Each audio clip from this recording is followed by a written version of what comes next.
देखिए वो करते रहिए आप। Wooden toy in the shape of cone mounted on a cylinder as shown along with. तो वो सिलेंड्रिकल आपके पास ये सिलेंड्रिकल वुडन टॉय है, सिलेंड्रिकल पीस है, उसके ऊपर आपने एक कोनिकल पीस रखा हुआ है। If the height of the cone is 24 centimetre, अब ये जो कोन की हाइट है ये 24 सेंटीमीटर है। The total height of the toy 60 centimetre, तो यहाँ से लेके यहाँ तक ये सारा जो है ये 60 सेंटीमीटर है। ये 60 सेंटीमीटर है, तो बेसिकली जो सिलेंडर होगा 64 माइनस सॉरी 60 माइनस 24 कितना आ जाएगा, 36 centimetre. And the radius of the base of the cone is equal to twice the radius of the base of the cylinder।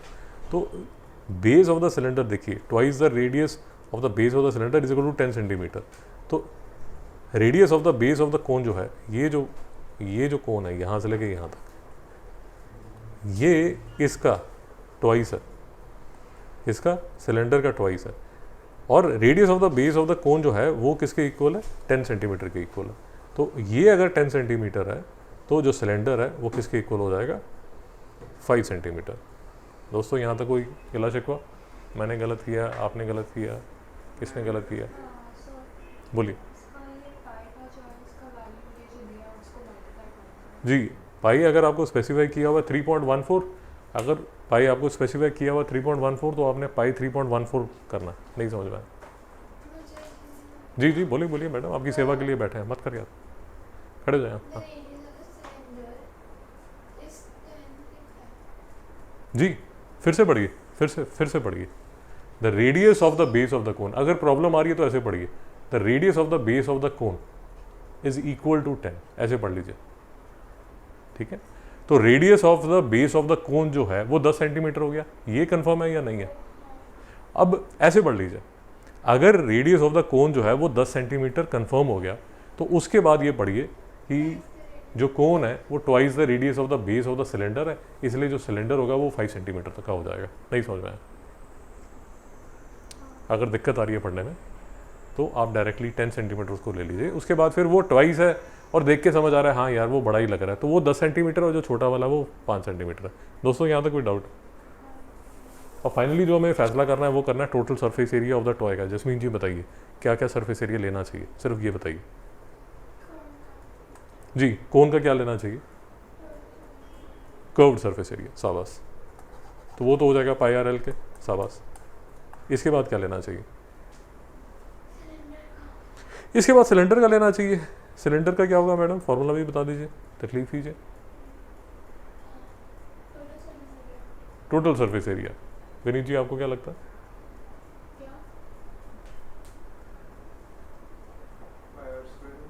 Pi r square H, हम तो बहुत ही दूर है। Pi r square h volume of a cylinder होता है। गुरुदेव, Jasmine जी आप बताइए।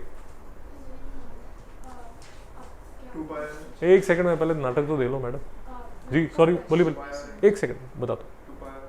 मैं इनसे पूछ रहा हूँ कि सिलेंडर का क्या लेना चाहिए, आप भव्या जी आंसर नहीं देंगी। विनीत जी आप बताइए। 2 पाई आर एच किसका सरफेस एरिया, किसका दादा? टोटल सरफेस एरिया नहीं है, जो 2 पाई आर एच है वो इसका है। 2 पाई आर एच सिर्फ इसका है। नहीं समझ आ? कर्व्ड सरफेस एरिया, हाँ उतना ही बोला ना आपने, बिल्कुल ठीक है। अब ये बताइए और कोई एरिया नजर आ रहा है आपको, बताइए 20 सेंटीमीटर किसका? सिलेंडर, एक सेकंड बोलिए। सिलेंडर का 10 सेंटीमीटर, नहीं नहीं कौन सा वाला? सिलेंडर का रेडियस। अरे दादा ये तो आपने ले लिया ना, ये वाला आपने ले लिया 2 पाई आर एच, ये वाला ले लिया आपने पाई आर एल। इसके सिवा कोई और एरियाज आपको नजर आ रहे हैं जो अभी तक आपने नहीं लिए? जसमीन जी बताइए। नीचे सर्कल, ये वाला सर्कल, ये वाला सर्कल, यही बोल रही है, यही बोल रही है। इसका एरिया क्या होगा? जसमीन जी एग्जाम दे रहा है या भाग रहे हैं घर से? ऐसा एरिया होगा ना। तो इसका रेडियस अगर छोटा आर और इसका एरिया अगर बड़ा आर, तो शेडेड पोर्शन का एरिया कितना होगा?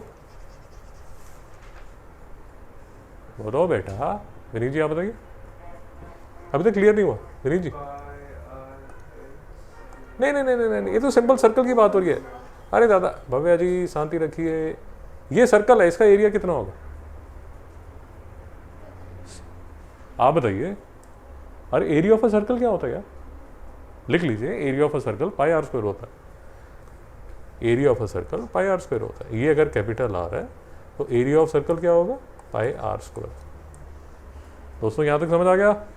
जैस्मीन जी लिख नहीं रही आप, एग्जाम में नहीं कर पाएंगी। कहाँ लिखा? टेक्स्ट बुक पे। सर समझ आ गया?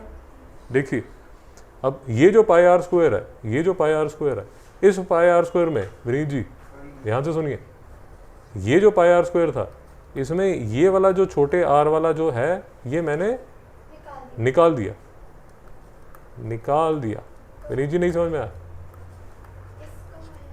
क्यों निकाल दिया, कैसे? निकाल दिया। मैंने आपको एक एक्चुअली फिगर में लेके आया था। आई एम सॉरी,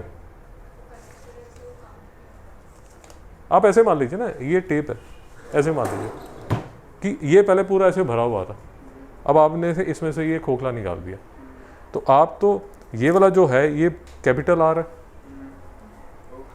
ये जैसे आप टेप लेते हैं, ये जो आप टेप लेते हैं, जैसे ये टेप है ना, तो इसमें ये जो बाहर वाला है ये रेडियस आर है और जो अंदर वाला है वो रेडियस छोटा आर है। दोस्तों नहीं समझ में आया?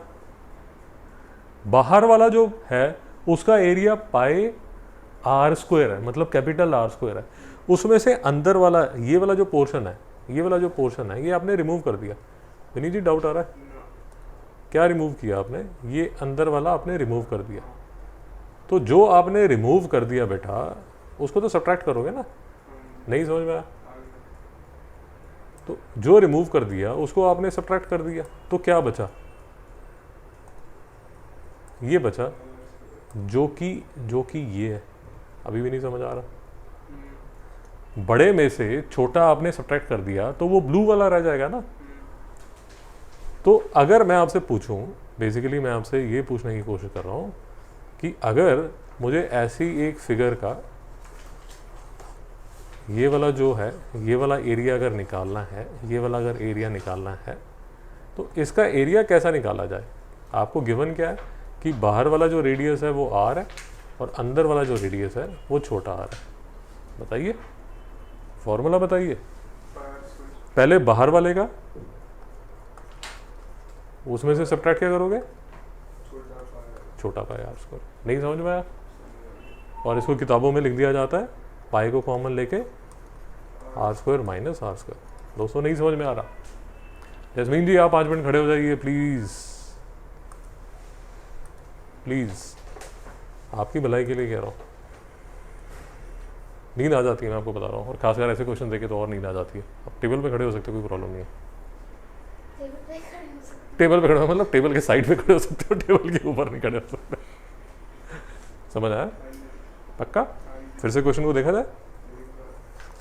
देखिए यार, पहले तो इसका एरिया निकालोगे। ये जो एरिया है ये तो पाई आर एल है, यहाँ तक ठीक है? ये तो आपने बता दिया था। फिर आपने जो एरिया बताया था, वो आपने बताया था ये वाला एरिया जो कि किसके इक्वल है? 2 पाई आर एच। यहाँ तक ठीक है? इसका भी फैसला हो गया।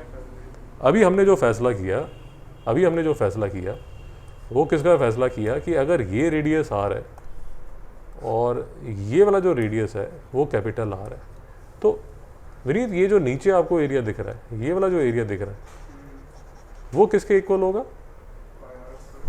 पाई आर स्क्वायर माइनस छोटा पाई आर स्क्वायर।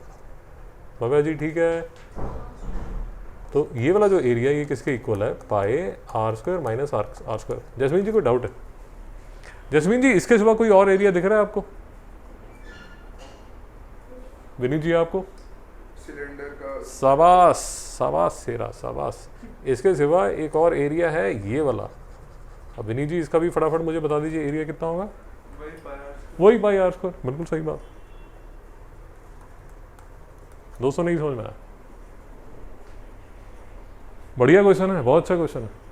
सारे फॉर्मूले इसमें लग जाते हैं, एक्चुअली सारे फॉर्मूले की रिवीजन हो जाती है इस क्वेश्चन में। भव्या जी डाउट है? जैस्मीन जी डाउट है? जैस्मीन जी गुस्से में तो नहीं है कि मास्टर ने खड़ा कर दिया? दोबारा नहीं जाऊंगी इसके पास, ऐसा तो नहीं है? नींद आ जाती है यार, खास करके दोपहर के लेक्चर्स में नींद आ जाती है। तो अब मैं सिर्फ आपको एक बार फिर से फ़ोटो दिखा देता हूँ।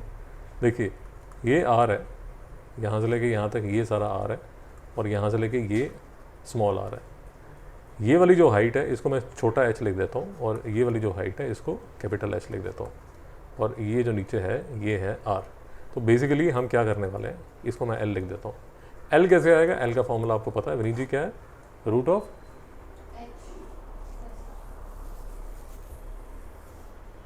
अरे पाइथागोरस लगाइए, लगाइए, शाबाश शाबाश शाबाश, पाइथागोरस लगाइए जरा, बोलिए।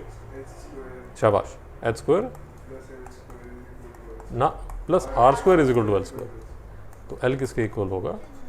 Root of h square plus r square. Shanti? पक्का? क्यों? क्योंकि ये जो है ये 90 डिग्री है। यहाँ तक शांति है? तो अगर आप वैल्यूज तो आप डाल लेंगे यार, वो तो बड़ी बात नहीं है, एक बार समझ तो आए कि करना क्या है। तो फॉर्मूला क्या बनेगा? Pi r l plus pi r square minus r square plus 2 pi r h plus pi r square. Bhavya ji नहीं समझ रहा है? देखिए मैं आपको ऑफ कोर्स ये सारी जो टेक्निक्स हैं ये 11th-12th में और आगे इंजीनियरिंग में आप जाते हैं तो ये टेक्निक्स और ज़्यादा यूज़ होती हैं, बट मैं आपको सिर्फ ये बता देता हूँ कि ये टेक्निक्स का फ़ायदा क्या होता है। वो भाई से भी यहीं पर है, चला गया रशियन रेवोल्यूशन, यहीं पर है। ये टेक्निक्स का फ़ायदा ये होता है कि अगर आप ध्यान से देखेंगे एक चीज़ हो रही है यहाँ पर, शिवी बता जरा क्या हो रहा है इस लाइन में?